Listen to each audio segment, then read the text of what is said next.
After an unbelievable week 3, we head into week 4 with a lot of news to get into, so let's begin. First off, the Cowboys made an interesting move on their part. The Cowboys signed cornerback Holton Hill that would, to our knowledge, it's the practice squad. The Cowboys did this move because they're not fully confident in their cornerback position. Now, Anthony Brown, still the starter, but I think the Cowboys went into this saying, well, let's make a good decision. Let's come in, let's go get a guy that we did practice a little bit in the off season. He's still available, let's go get him. And that's what the Cowboys did here. Holton Hill was a starter in Minnesota.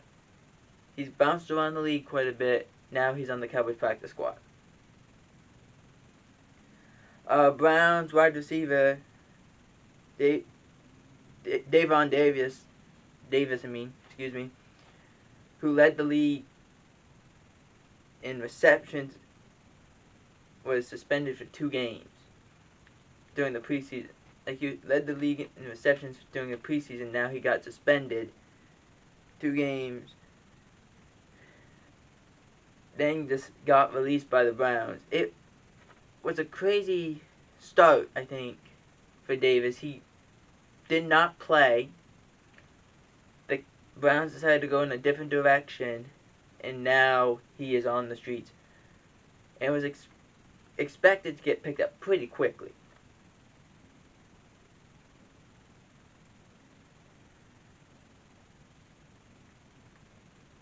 Texans quarterback Tyrod Taylor was put on IR. He is now going to miss 3 weeks. Davis Mills, who did struggle a little bit against Carolina on Thursday Night Football, was named the starter. They did bring up Jeff Driscoll from the practice squad. To our knowledge, what we were told on Sunday, the plan is very simple. If the Texans don't have to play Deshaun Watson, they will not play Deshaun Watson. That is what was said. And that puts them in a really interesting position. If, say, 2 of their quarterbacks go down during the week, and now we don't have enough time to go get someone, Deshaun has to play. But to our knowledge, they still want to trade him. It's just more of a question of how and what's the right compensation, and how will it all work with the legal situation he's going through right now.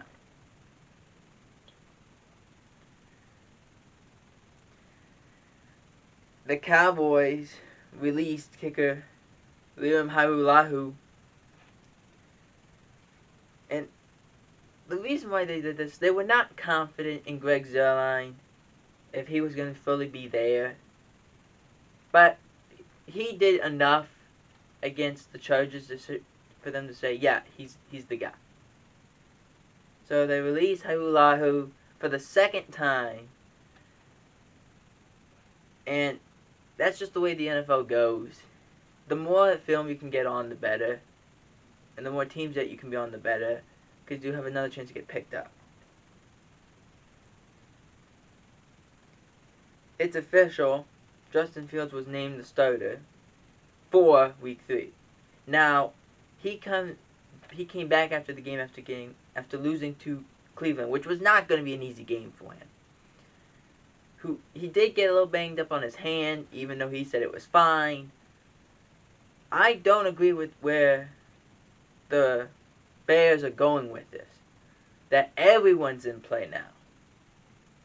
Fields, Dalton, Foles. I don't agree with that.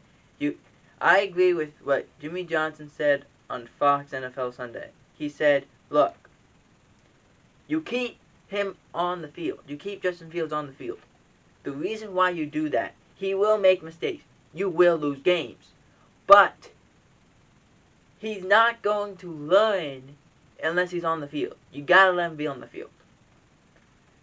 You will lose games. You may even lose your job. But at the end of the day, keep him on the field.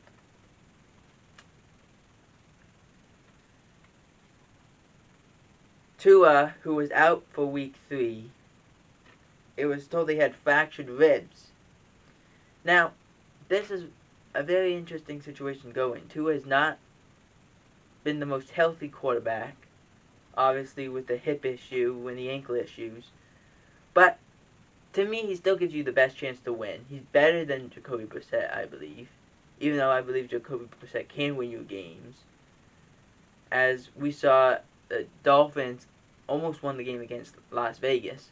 So, you have to be pleased by the game that was played by Brissett, but you still want Tua on the field.